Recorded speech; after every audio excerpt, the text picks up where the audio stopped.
What's going on, guys? It's Greg here, aka NYPrepper. It is Friday, July 18th, 2025, and I have some breaking news to share with you guys. Right now it is 14:33 Eastern Time here in the United States, and we have some major breaking news coming in from Europe, the Middle East, and from here in the US.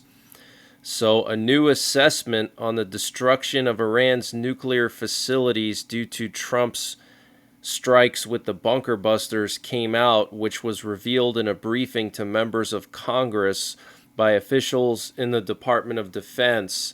So, according to this new assessment, Fordow, one of the three nuclear sites struck, which was long believed to be the hardest one to target due to its depth and location inside of a mountain in central Iran, is believed to have been mostly destroyed, setting back uranium enrichment at the site by roughly 2 years, while both Natanz and Isfahan, the other two nuclear sites targeted, were not as badly damaged and may have been degraded only to a point where nuclear enrichment could resume in the next several months if a push was made by Iran.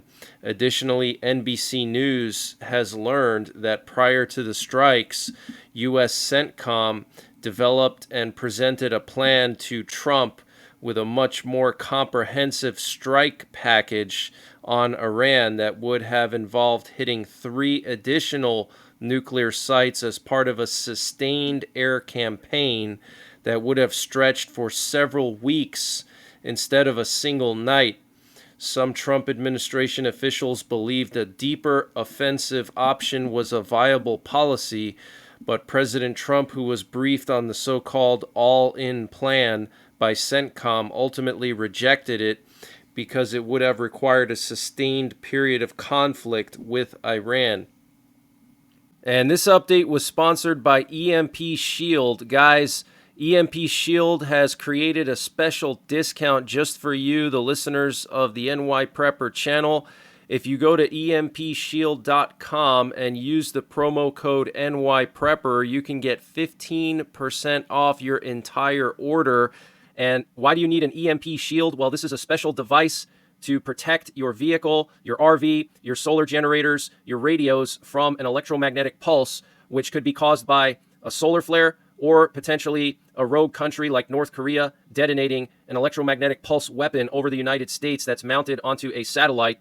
So protect your vehicles, protect your RV, protect your radios, protect your generators with an EMP Shield. Use my promo code NYPrepper to get 15% off. Installation is super simple. This is a veteran-owned business, 100% American-made, and the EMP Shields have been tested by the military, okay? And free shipping is included to the entire continental United States. And the link and the promo code are in the description below this video.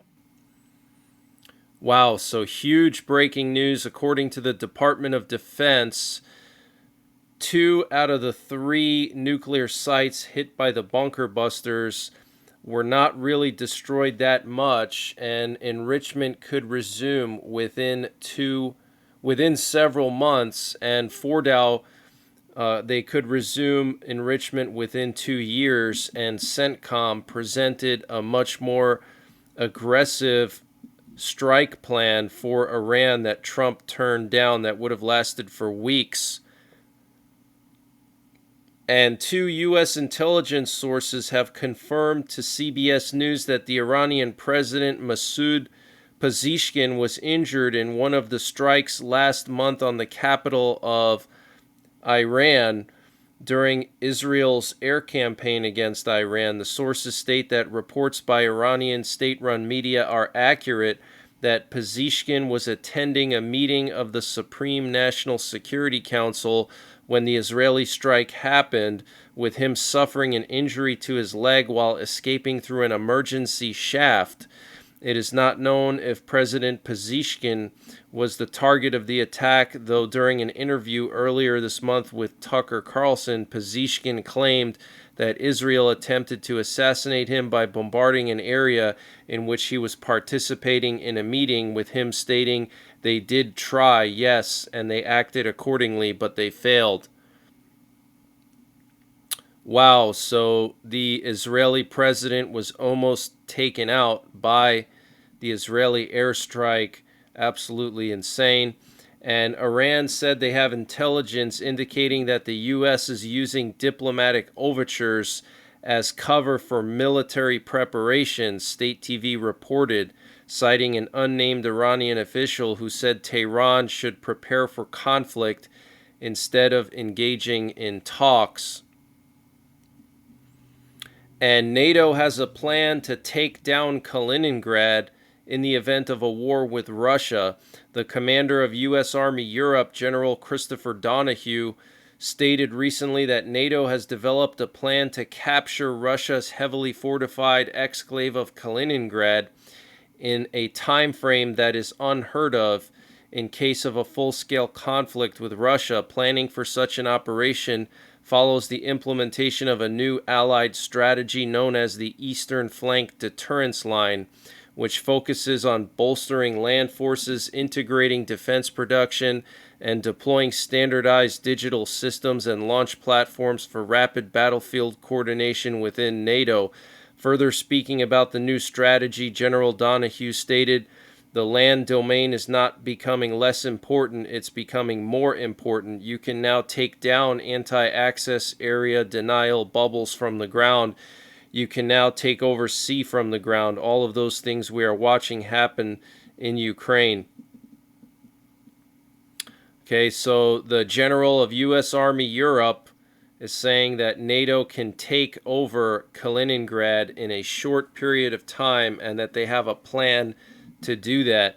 And in response to that, today a Russian lawmaker, Leonid Slutsky, head of the Russian Parliament's Foreign Affairs Committee, warned that any attack on Kaliningrad would trigger retaliatory measures.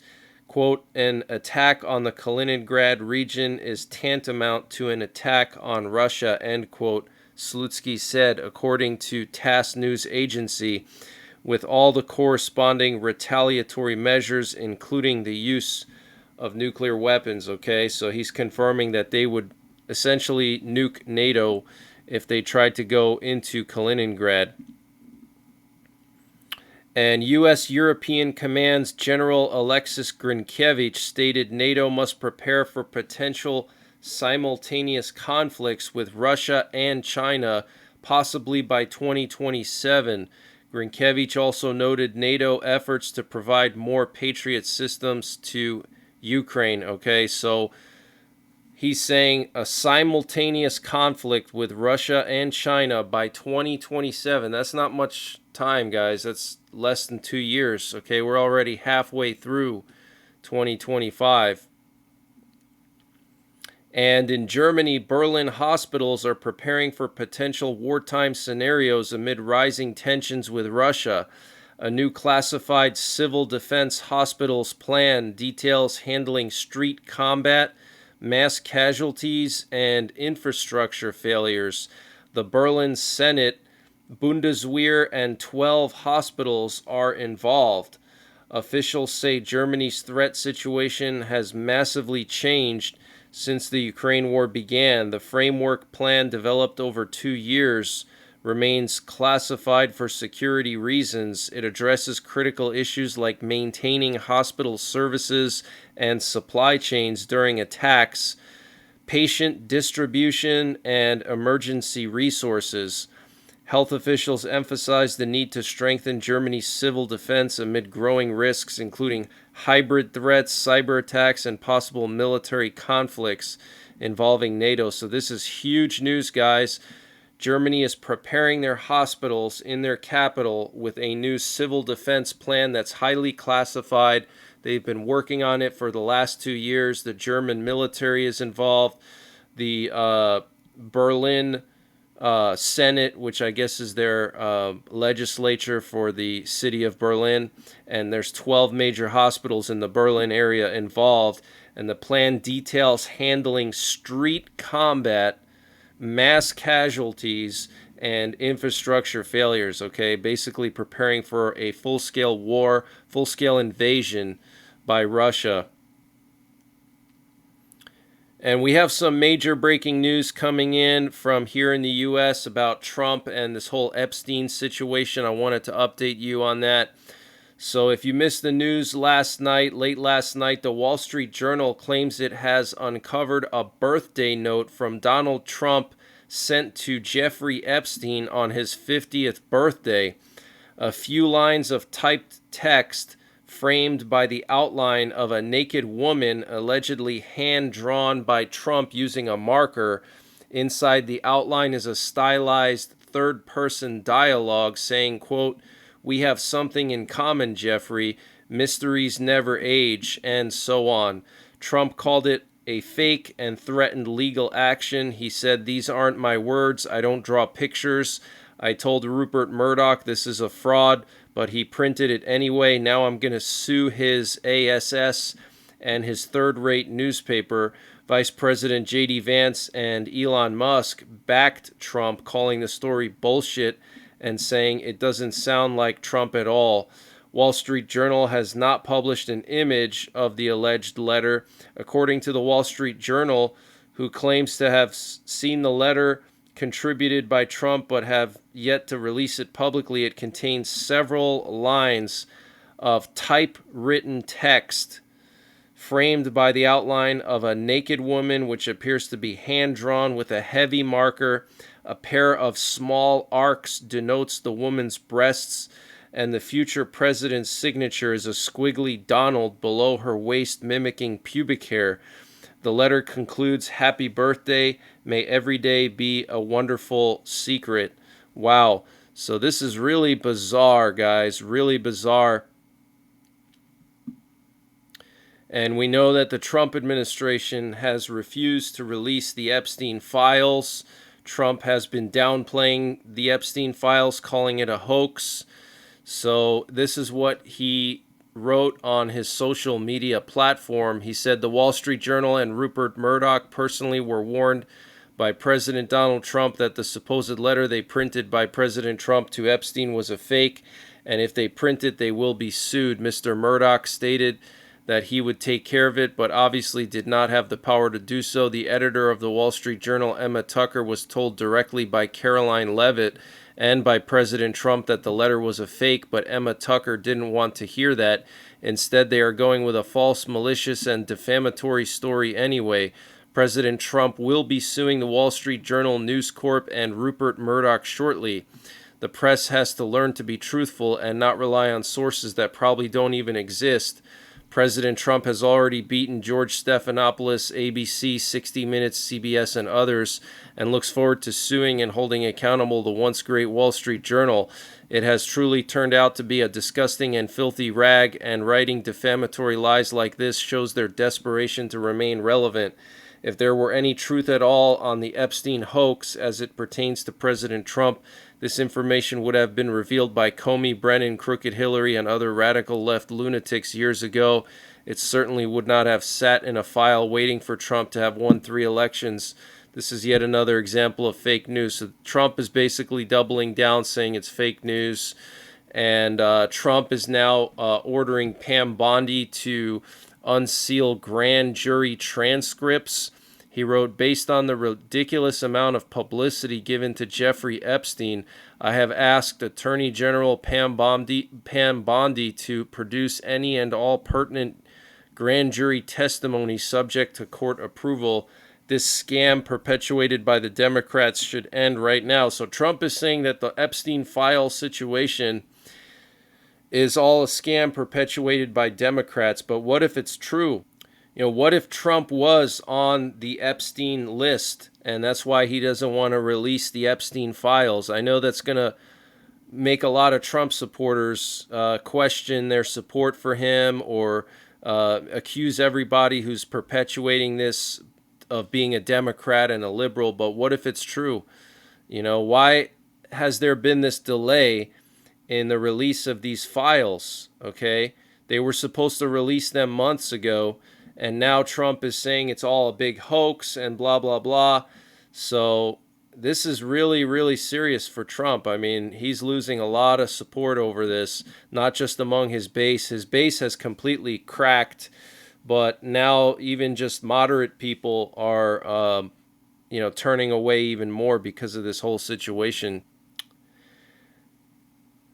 And the U.S. on Thursday dismissed Russia's escalating nuclear commentary as reckless and unhelpful for regional security. The move came just days after President Donald Trump's 50-day deadline, a period during which Moscow has intensified its aggressive rhetoric rather than softened its stance. That rhetoric does not improve regional security, State Department spokesperson Tammy Bruce told a daily briefing when asked by the Kiev Post about Moscow's reactions to Trump's deadline, which have included nuclear threats.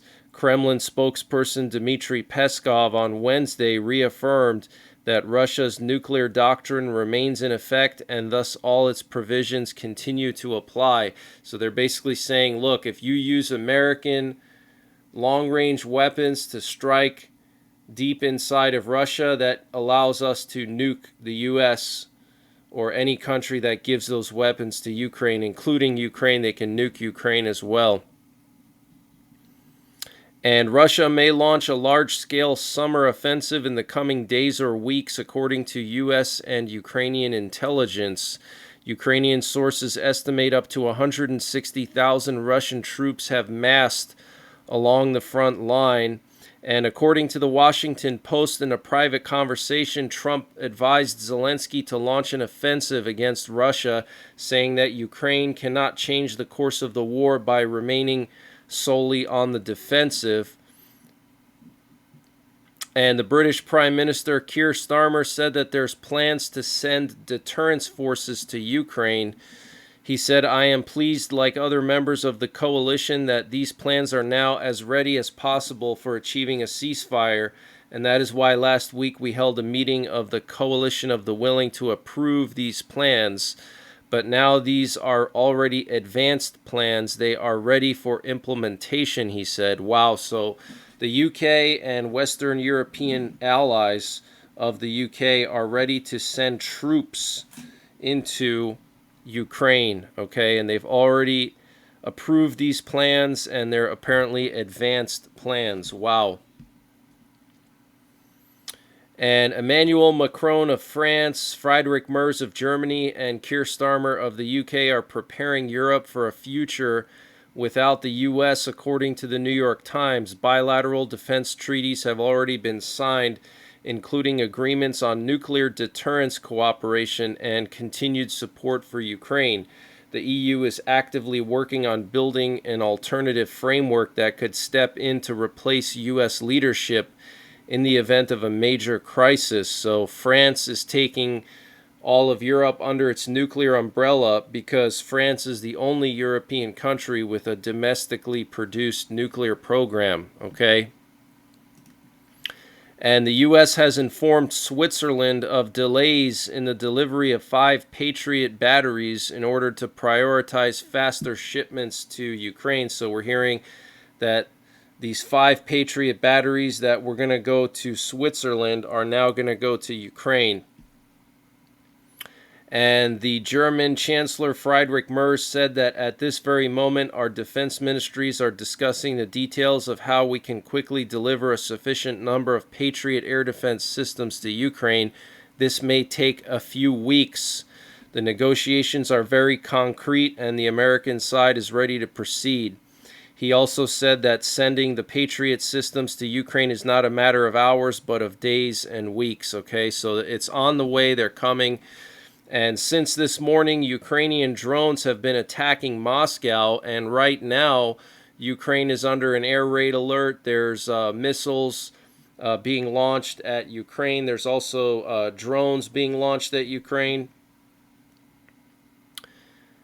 And a drone directly hit the car of Kherson's chief rabbi, Yosef Yitzhak Wolf, while he was driving with his family, according to the United Jewish Community of Ukraine. Fortunately, no one was injured, but the front of the vehicle was seriously damaged. So the chief rabbi of Kherson was directly targeted by Russia, okay? And Zelensky announced a quote-unquote mega deal with the U.S., which may begin with large-scale purchases of Ukrainian drones that have proven effective in battles against Russia in exchange for giving Ukraine access to American weapons systems, according to the New York Post. Details are not yet disclosed, but the focus is on the combat-proven performance of Ukrainian drones and the mutual benefits for both sides. So some kind of big drone deal with Ukraine.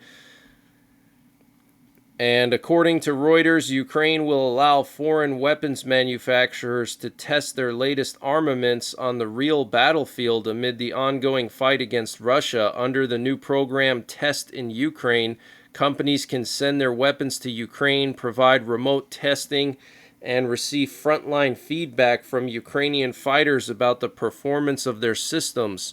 Ukraine is particularly interested in technologies focused on air defense, drone interception, AI-powered systems, and countering glide bombs. Other priorities include unmanned maritime systems, electronic warfare systems, and AI-based fire control systems for artillery. Wow. And Romania wants to produce Ukrainian drones under license, which will also be sold to other European countries as part of the potential agreement. A meeting between the two countries' defense ministers is also planned. And India said that they can meet all of their oil needs through alternative sources if the U.S. imposes sanctions on Russia. And I wanted to update you guys on the Syria situation. So we have reports now that the Syrian president al-Shara or Jalani left Damascus with his family amid Israeli airstrikes. There's reports saying that he went to Idlib with Turkish coordination and protection. There were unconfirmed reports earlier this afternoon of an attempted assassination on Shara and a defense ministry convoy in Syria. Wow. Okay, so Israel was trying to take out the president and the defense ministry.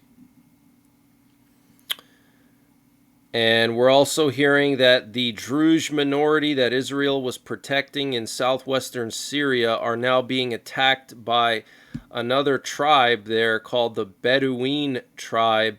And the Israelis have now allowed the Syrian army to enter southern Syria for the next 48 hours to help protect the Druze from the Bedouin.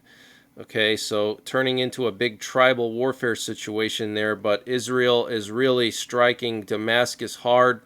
This is all biblical, guys. Okay, the strikes on Damascus, the war in Syria, it's all biblical. And we're hearing reports stating that there's a total blackout in southwestern Syria in Soweto. There's no internet, electricity, or communications.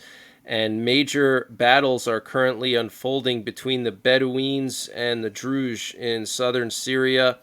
The U.S. said they do not support recent strikes by Israel on Syria, according to a statement released today by the U.S. State Department. And the Turkish President Erdogan said Israel is a lawless, reckless, spoiled, and unprincipled terror state. It has used the Druze as a pretext to extend its aggression into Syria. Israel's aggression is now the region's biggest problem.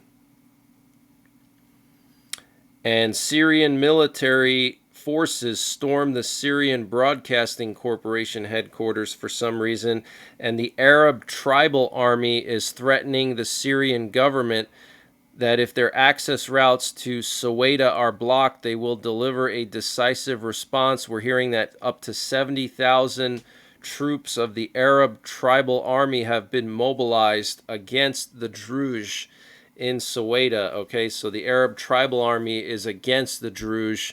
They're pro-Bedouin and they're pro the Syrian regime. Okay, so it's turning into a massive tribal war in southern Syria right now.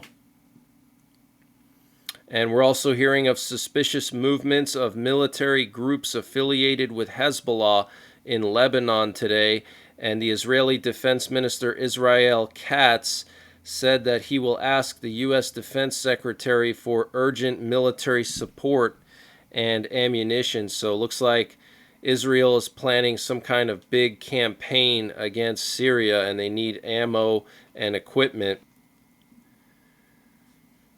And 3 people were killed and several others injured when a tank shell fired from an Israeli Merkava battle tank struck the Holy Family Catholic Church in Gaza City earlier yesterday, leading to an outcry from the global community and calls for accountability from several major figures, including both Pope Leo and the U.S. President Trump.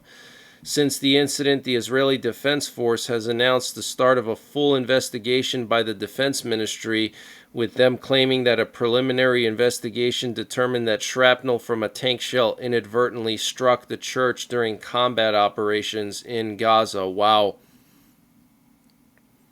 And the U.S. State Department urged citizens to leave Libya immediately, warning against all travel to level 4 areas during armed conflict and terrorist risks. So the U.S. State Department urging citizens to leave Libya immediately. And the U.S. Army Special Operations Command issued a warning for retired personnel who served in Iraq or Syria and live in Florida about a possible terror threat. The alert did not specify the threat type or group involved, but was deemed credible. Wow. And at least 3 are dead in a possible explosion at the LA Sheriff's Department facility.